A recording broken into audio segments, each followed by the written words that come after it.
The No Nonsense Roundtable. It's a weekly show broadcast on Rochester, New York's 50,000-watt iHeart radio station, News Radio Wham 1180. The host, Dom Geneva, interviews guests from all walks of life, all with amazing stories to tell. What you are about to hear is a recording of a previous broadcast without the breaks and commercials. Now, here's host Dom Geneva. Well, welcome again to another edition of your No Nonsense Roundtable. We're here today with Sondra Imperati. How are you, Sondra? I'm great, Dom. How are you? It's Sondra, not Sandra, right? That's correct. Although I read part of the book that you're writing, and it didn't seem to make much difference in there when you were talking to somebody at one time, right? No, that's right. So my name came as a result of my father having a crush on the actress Sandra Dee. Okay. And so my mother wanted to make it a little bit different, so she had to put it in with an O. So it's Sondra. And for very, very special people in my life, one of which was a gentleman that I went to church with. His name was John. Every time he saw me, he'd say, "Sonia, it's so great to see you." And you never corrected him. And I never I didn't have the heart to do it. Well, you know, the funny thing is my wife calls me Dominic. We talked about this the other day. And I didn't realize that she didn't call me Dom until after we got married. I was so smitten with Nita. So tell us what you do now and basically why you're here. Sure. So right now I work as the vice president of brand strategy and marketing for Blue Cross Blue Shield Association nationally. And I've been in the business and marketing profession, oh my goodness, for about 25 years. And I've enjoyed that very, very much. I enjoy all of the companies that I've worked for. I am enjoying working at Blue Cross Blue Shield. But I also like doing consulting work, and I have an itch to make a difference in the world. And I know most people say that, and that can sound very cliche. But I think courage is something that has personified me and my life. And with all of the craziness that's happening in the world, everything that we've survived after COVID, I think it's important that we carry that forward and bring that forward.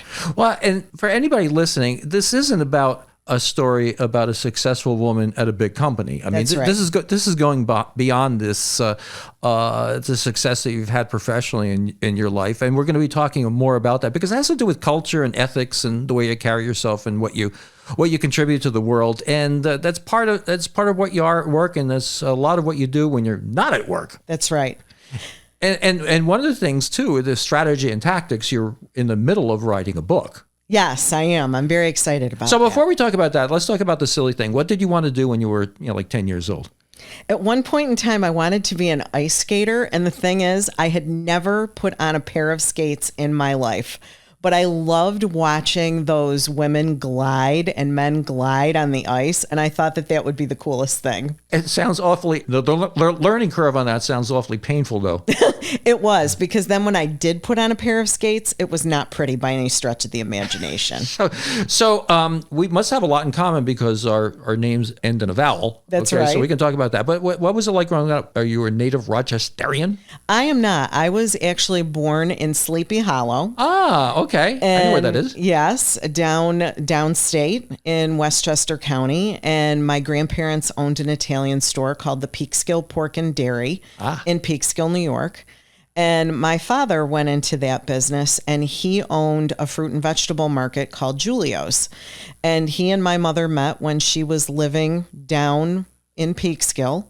My mother was going for her master's degree in nursing. Wow. And they met and fell very much in love with each other very, very quickly and eloped 4 weeks after meeting. So, yes. Wow. I know. It's pretty cool. So they got married, they had me, and we lived in Peekskill until my father died. And he passed away when I was 5 years old. Just a quick question. How did they meet? Where did they meet? So he was actually dating her girlfriend at the time. Oh. And she wasn't interested in him. Okay. And they happened to see each other again. And he said to her, "Look, I'd really like to ask you out." And she said, "Look, I'm moving back to Rochester. I'm really not interested." And he kept pursuing her, and she went on that date, and it was Good Friday. And he brought her to church, and he looked at her and said, "You know what? I'm going to marry you." And sure enough, he did. Sure. Yeah. Apparently it worked. I mean, It did. Yeah. My parents met at the Sons of Italy. That's what I'd talk about. Oh, yes. Yeah, that's right. The Sons of Italy. Nellie Belladora and Dominic Genova, So, yeah, that's where they met. So where'd you go to college? I went to St. John Fisher University, right here in Rochester. So my mother, after my father passed away, had said to me, "Look, everything that your father and I had talked about for your life, I am going to make sure happens for you." Mm-hmm. And that was a lot of pressure on her. I was very grateful, and it was a lot of pressure on me. And so I went to Catholic school literally from kindergarten all the way through. Oh, yeah. I went to Catholic grammar school, high school, and college. I mean, I didn't realize there were Protestants, until That's right. Jewish people. Oh, yeah, I've seen some of them, but I don't know if I've ever talked to one. I mean, that's the way it is. Well, we were insulated back then, Yes. And as an interesting aside, Catholic schools are coming back. Because everything is happening in the lack of discipline in a lot of the public schools. Catholic schools are getting to be popular now. No, they are. It's very, very interesting. It definitely shaped me in a lot of different ways that I'm very grateful for. I think definitely it brought out my love of writing because I always had excellent writing teachers. And so that was phenomenal. My love for acting and drama and things like it brought out the different sides of me that if I had been, I think in a bigger high school, maybe wouldn't have been the same. So again, very grateful for that. And back in the day, nuns in the day. Right? Oh, yes. Oh, yes. Oh, yes. I heard once why nuns became teachers. Why is that? Because you could do three things being a nun. You could be a missionary, you could be a nurse, or you can be a teacher. That's and that was, for a lot of them, that was not what they really wanted to do, but that's what they did because they didn't want to do the other two things. Believe me, I had many of them. Yeah, so when they smacked you with the ruler, there was kind of a reason for that. So we're going to get back from the break pretty soon. We have about a minute left here, but the whole deal about becoming a vice president of a big company like that's got to be exciting, but it's also got to be kind of stressful. It is. It's a lot of travel back and forth to Chicago. And, I think for me personally, it was something that I had always strived to obtain and achieve. But at the same time, you sometimes want something, but then once you get it, it's a little bit different than what you thought it was going to be. And so that is something I think have experienced in taking on this new role.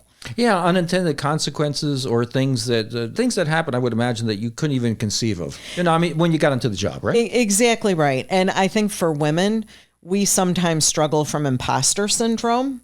And so there's a little bit of that, I think, going into it. And then I was like, this is absolutely ridiculous. You deserve to be here because you've worked hard to be here. So you have to let go of that. So you feel uncomfortable. You would have a tendency of feeling uncomfortable in the position because you are a woman, and you feel like maybe you were promoted because you're a woman. Is that it? No, not that. I think it's more of the, am I worthy and am I enough to be here? And the truth of it is, of course you are. Of course. Yeah.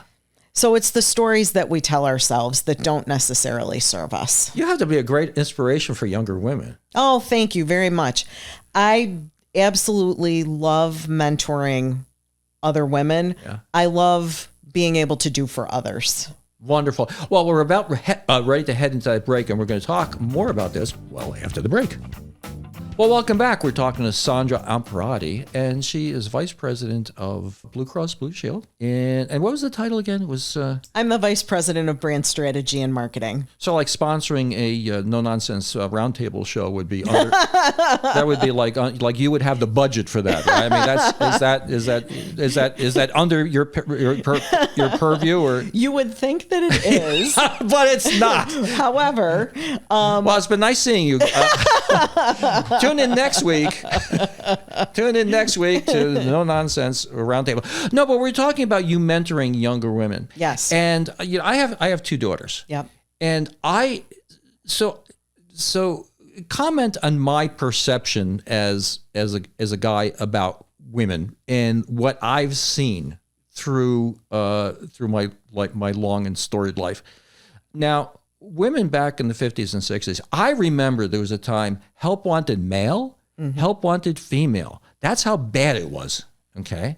Then there was this era where I think women were, we want to be considered equal with men, and we need to have our own clubs because the men have their clubs and we have their clubs, and I think especially with my daughters, they're like, I don't want any special push up the ladder. Okay, I don't want to have somebody say that I'm being promoted because I'm a woman and you need a woman. No, I want to be promoted on my own merits. Now, am I accurate in that? And there's a cultural change over the years? Absolutely. And honestly, I don't even think it's just women. I think it's like that for people of color. People just want to be recognized and seen for their own merits and for what they do. And that is both professionally and personally. It's just so important. I don't ever want to be part of a quota. I don't think anybody does, because I've worked so hard and other people work so hard. It minimizes that climb to be able to get there. Yeah, you don't want to be considered the victim. Never. No, God, no. Not even a victim. I would say I would never want to be considered, the person that they had to put in because they had to meet a quota. And I know very much from working with our Personal of Color employee resource group, it's the same thing. We talk about that all of the time. They want the people that are a part of that group want to make sure that their accomplishments are recognized and seen. And that's very, very important. Every person in this world just wants to be seen. So you do coaching. I do. Not professionally, but I do, yes. Well, mentoring, I would call it. Absolutely. What is the most important thing that you tell younger people? I would say younger people and even people my age, it all starts with loving yourself first and having your own self-worth. And you have to know who you are. When you don't know who you are, it takes you down. And believe me, there was a long time where I really didn't, quite frankly. And it led me different places in my life. But being confident in who I am, what I stand for, what is important to me, that is the most important thing. Because you really can't love other people or do for other people until you're able to find that within yourself. I'm going to interject a comment that or something that when I teach a course at RIT, I get asked, which I'm really honored to accept, talking to a class of business students. And I read this really stupid little pamphlet when I was like 20 years old. It says, how to be your own best friend. Mm-hmm. And I think what you're talking about is that, forgiving yourself. If you back a car into a pole, you say, oh, why did you do that? You did that, or you wasted money. But you wouldn't do that to your best friend. So why do you do that to yourself? Exactly right. I mean, exactly why do you beat yourself up more than you beat up your friend? So there is an author that I really admire very, very much. Her name is Elizabeth Gilbert. She wrote the book Eat, Pray, Love, which was her story of how she went through a very painful divorce, went to Italy, she ate, went to India and she prayed, and then she went to Bali and she found love. And I had the opportunity to write my story for her 10-year anthology, and I submitted it. And I was one of 40 people that was selected to be in that New York Times best-selling anthology, which was, oh my gosh, such a thrill. Oh, yeah. Such a thrill. And she has come back into my life because on a platform called Substack, she has a practice that she's been doing for years that she's introduced to the world. And it's, Dear Love, what would you have me know today? And you start with that prompt. And, she encourages us to call ourselves these stupid little, like, dear darling sugar plum, you are, feeling XYZ. And I know it sounds crazy, but the whole point is exactly what you said, is you call yourself those terms of endearments because it's so much easier to believe the things that either other people say about you or that you think about yourself that are less than endearing. It's easy to believe I'm laughing because I said to you before the show, I'm just an idiot. No, it's a best term of endearment for myself because you lower your if you have low expectations, then you'll never be dissatisfied. Well, that's the whole point is that, it's so easy to believe you're an idiot. You're stupid. Yeah. You made a mistake. Yeah. Things like that. But those aren't the things that define us by any stretch of the imagination. So you've had some, I was reading the first part of your book that you're writing right now. You've had some really big challenges in your life. I have. I view it as they've been stops on this winding journey of the road of life. And it all started, honestly, when I was 5 years old. And my dad passed away very, very suddenly. And years later, I found out that was by suicide. Mm-hmm. And that was in the 1970s, early 70s, when nobody talked about these things the way that they do now. And so it was handled very, very differently than the way something like this would have been handled today. I was an only child, but luckily raised in a very loving Italian family. I grew up alongside my 3 cousins, Blaise, Gina, and Lauren Fagiano. Still to this day, we're very, very close. They're like my siblings. My Aunt Kathy and my Uncle Vinny were very, very important in my life, as were my grandparents. And I'm very grateful and appreciative to have had them in my life. But, it was a journey getting to the point where when I did find out, I looked at my mother and said, what happened? It wasn't the way you told me. Mm-hmm. And I realized, hadn't really accepted it. And think about it. If you don't talk about it, if you don't have therapy or have a group of people that you can talk about it to, of course you wouldn't accept it. Well, that's a parallel to, I have a good friend of mine who wrote a book about his family's struggles through the Holocaust, a miracle through hell. And he says his family was always told by his parents, never forget, never forget, never forget. But they said, we were never told what not to forget, because nobody addressed it because it was so bad that nobody addressed it, so they couldn't deal with it. Yes. So it's pretty much what you're talking about, right? Exactly right. So I have been fortunate that I have had the tools to be able to learn from others and to get the therapy and the help needed. Which is the real reason why you're here today, because we're going to be talking about the book that you're writing and how wonderful it's going to be when it gets published. But it's very unusual to have somebody come into the show talking about a book in progress. And it's going to add another dimension to this broadcast today. So right after this news break, we'll be right back. Well, welcome back. We're talking to Sondra Imperati. What a beautiful name that is. Thank you. And Imperati means? Empress. From Julius Caesar, yes. Emperor, Empress. So when did you realize that was the name of an empress? Were you very young? And so, when you went to grammar school, you wore like a tiara? Well, I discovered the meaning of it when I was taking Italian in high school at Mercy High School. And I was taking Italian and I thought, I'm going to look this up. And then I was like, this is so cool. But I will say this, when I went through my divorce, and I took back my maiden name of Imperati. And then I met my now wonderful husband, Michael Korn, who is spelled Korn like the band. I realized that I was the Empress and I needed to stay the Empress. And luckily, he was A-okay with that. Okay, so here is the how Italian are you question. Okay? Now, Adam Bello failed this one. I'll just have you know. I've had people that have failed this question. Do you know what a sfogliatelle is?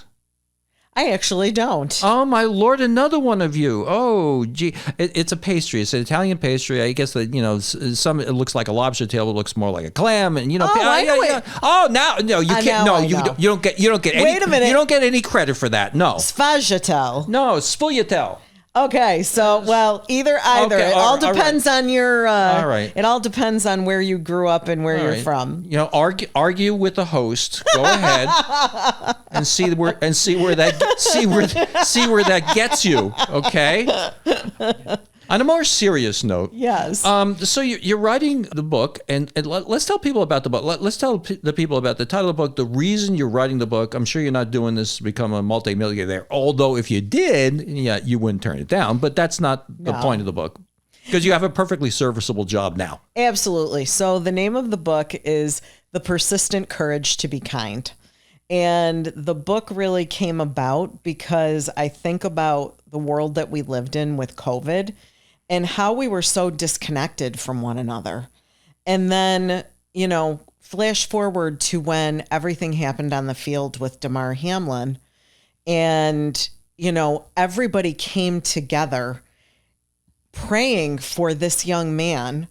I mean, hearing newscasters actually talking about prayer was something I've never experienced in my life. And it really was the driving force of we have to talk about connection between people. We have to talk about the fact that, it's courageous to love yourself. It's courageous to love others, even when you don't know them. And I think we've forgotten a lot about that because we go about our everyday lives. People are very, thinking about what's going on with them. And that's okay to a certain point. But we've got to be able to have that courage to be able to give more of ourselves. So I guess paraphrasing it is like it's in ourselves, but we don't let it out. Is that it? I think it's sometimes we don't always have the love for ourselves to be able to love others. I think sometimes it's also, too, that we're so caught up in what's going on in our own life, we can't see beyond the nose on our face to be able to recognize that maybe there's someone else that needs us in a way that you wouldn't normally think.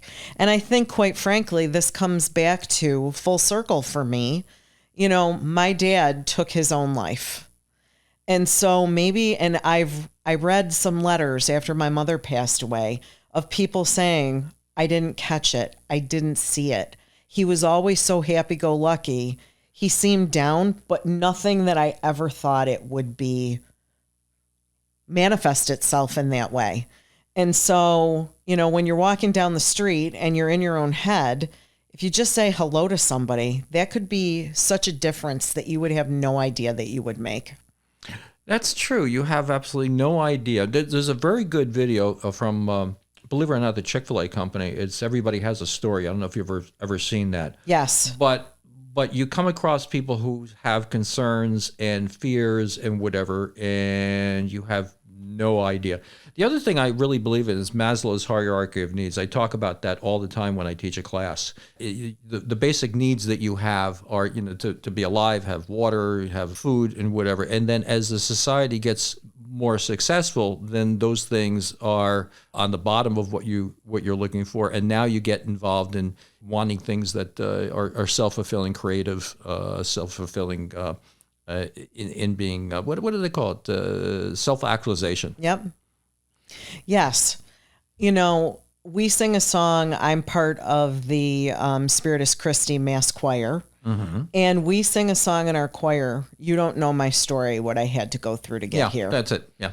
And that song always sticks with me in every situation. So tell me how the book is structured. I mean, you talk about yourself first. You have examples of other people. I mean, how is it actually constructed? And you have it like half constructed now. So you're looking for people to give you input, right? Yeah. So the way I have this structured is really more of a light read, very simple, short chapters with things that I've experienced in life, either that I've experienced in my own quest for self-love that have brought me here, or that, I have experienced with other people when I made a difference and didn't realize just in asking somebody how they're doing, what that meant to them and they looked at me and said, and this was a cashier in a store.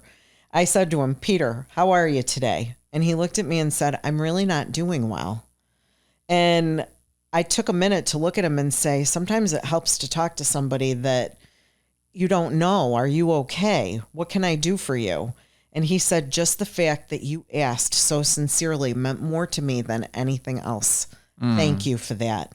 And I know it seems small, and, other people are like, yeah, right. But it's those things that matter, especially in this world with war and dissension all around us. We have to take care of each other.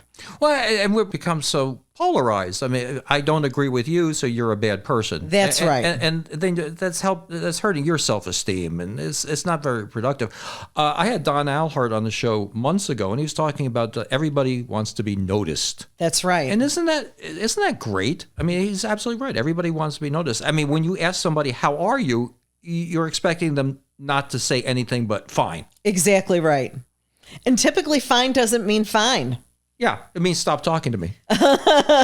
Or it's fine. Yeah. Like, yeah, fine. Yeah, inflection is everything. Well, so how many months do you think it's going to take you to publish this book? I want it to happen very quickly because I think it's something that I feel very passionate about, that I think other women especially can relate to. So, my goal is within the next 3 to 6 months. Oh, wonderful. But you're actually looking for people to give you input, right? I am looking for input, but I'm also looking too, because it's not just my story. It's other people's stories. And so I want to be able to hear from those people that are listening today to trust me enough, knowing that I've lived and my journey hasn't been a straight line, to be able to feel comfortable to tell me theirs and let me tell their stories. Well, we have over 10,000, like 12,000 people listening here. So I would invite our listeners, if they have a story, how would they get in touch with you? Sure. You can go to my website, persistentcourage.com. And there is a form that you can fill in, and I will reach back out to you. And, I think the other misnomer is that people think, well, I go along to get along. It wasn't anything special. And there is specialness in every single story. Right. I believe that. Right. There are extraordinary stories out there. We've had about 250 shows, 260 shows, and I have to tell you, there are a lot of people that you don't know that have wonderful stories. Exactly right. And at that, we are heading into another break, and we'll see you on the other side. Well, welcome back. We're talking to Sondra Imperati. Imperati. And she is a vice president of Blue Cross Blue Shield, and that's not what we're talking about. We're talking about this book that you're writing. It sounds fascinating, and we are arguing about how to pronounce Fouilladel. So with that, let's give everybody the web address again to contribute to your book. So the name of my website is persistentcourage.com. And where I got the name Persistent Courage came from a poem from Maya Angelou, where she basically says, you can be kind enough, you can be generous enough, but without courage, it's the most important of the virtues. You can't do any of them well. And that's something that really struck me based on my experiences in life. And I think everyone is courageous. Everyone has a story. Everyone has that thing that they have overcome. And don't think it's really anything special, but it's so special because it belongs to you. And others need to know you could help someone else from that story. Yeah. I read a couple of books before I started the dealership. And one of the books I read, and actually, it's one of those books where you could read the cover and actually know what the book was about. And it said, feel the fear, but do it anyway. That's it. And that's sort of courage. You feel the fear, you're going to have the fear, thing might, blow up in your face, but you do it anyway. That's exactly right. You kind of muscle through it, because most of the bad things that you feel are going to happen never happen. That's exactly right. And for some people, courage might be that they got out of bed for the day. They didn't stay in it when they could have. Yeah. It doesn't have to be you jumped out of a plane. It could be that, you decided to get out of bed for the day. And for you, that was courage. And that is to be honored and celebrated. Yeah, yeah. I have this thing on my desk. Here's this rock. You obviously on radio you can't see it, but this rock is well worn. My mother and I were with my youngest daughter a year and a half, and we're on a beach at Long Island, and this is perfectly round or oval shape. And you know why I have that on my desk? No, why? It's patience. Water will wear away a rock eventually. So if you make those little steps, like you're saying, I'm totally agreeing with you on this one. You make those little steps. If you didn't get out of bed until 11 that one day, you get up at 9. You do it little by little by little. You get to a place that you want to be in. Right. That's right. That's right. So nothing in life is ever a straight line. Right. It's lots of shades of gray and very much not black and white by any stretch of the imagination. And it's what people go through that makes them warriors. And I want to tell those warrior stories. So was there a particular time when you said, yes, you snapped your fingers, yes, this is what I'm going to do. I'm going to write a book. Or is it over years and years? This was the kind of thing where I've had this mulling around in the back of my head. And after I was published the first time, my essay in that anthology, it was within me, but I wasn't ready to pursue it yet. I didn't fully have it within me. But I would say over this past year, the fire in my belly has absolutely been there, and now is the time. Yeah, and opportunity presents itself. Sometimes it comes and it goes, and it lasts for a fleeting amount of time, and you have to jump on that when you can, no matter what it is. I think that's right. I also am on Instagram. You can go to @PersistentCourage. And that is the place in the beginning where I plan to tell these stories so that you can find me there. And I post inspirational sayings about self-love, self-worth, loving others. And that basically everybody has this story that needs to be told. And I want to be able to do that for others, because I think that's a gift that keeps on giving. And the only thing that I ask of the people that I interview are two things. One, I would love to see a photograph, a piece of artwork, something that means something with them, along with the piece that I write. And then for them to pay it forward and invite me to meet somebody that they may know that they think exemplifies persistent courage. Yeah, I think you should co-host a Saturday morning talk show. Thank you. I would love to. We'll take some live calls and you can advise people. Now, which begs the question: if somebody gets on your webpage, a way to contact you, I'm sure you sound like you're the type of person. If somebody says, "I have this problem" or "I have this," this story or issue, you're going to get right back to them, I would think, right? Absolutely. So there is a form that you can fill out on the website, and I will get back to you. Absolutely. So. It's exciting.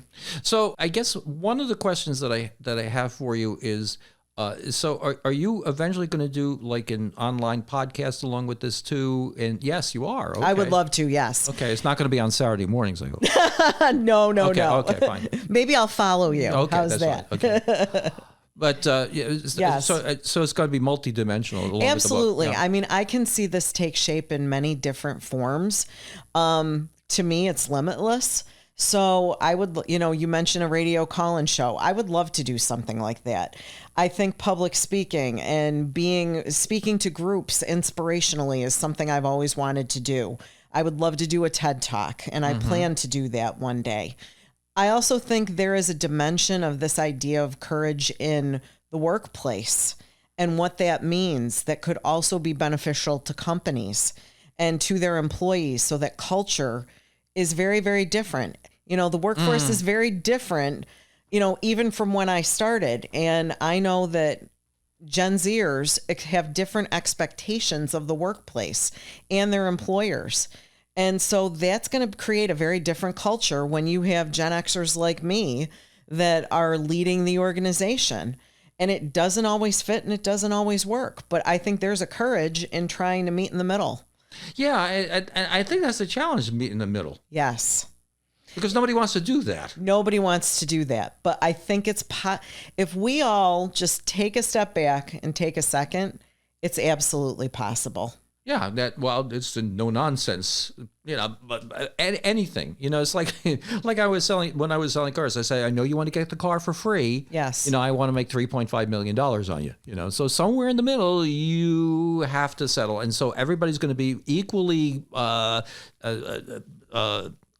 talking to one another, get along with one another, and nobody's going to be ultimately happy, but you're going to make progress. That's right. The difference.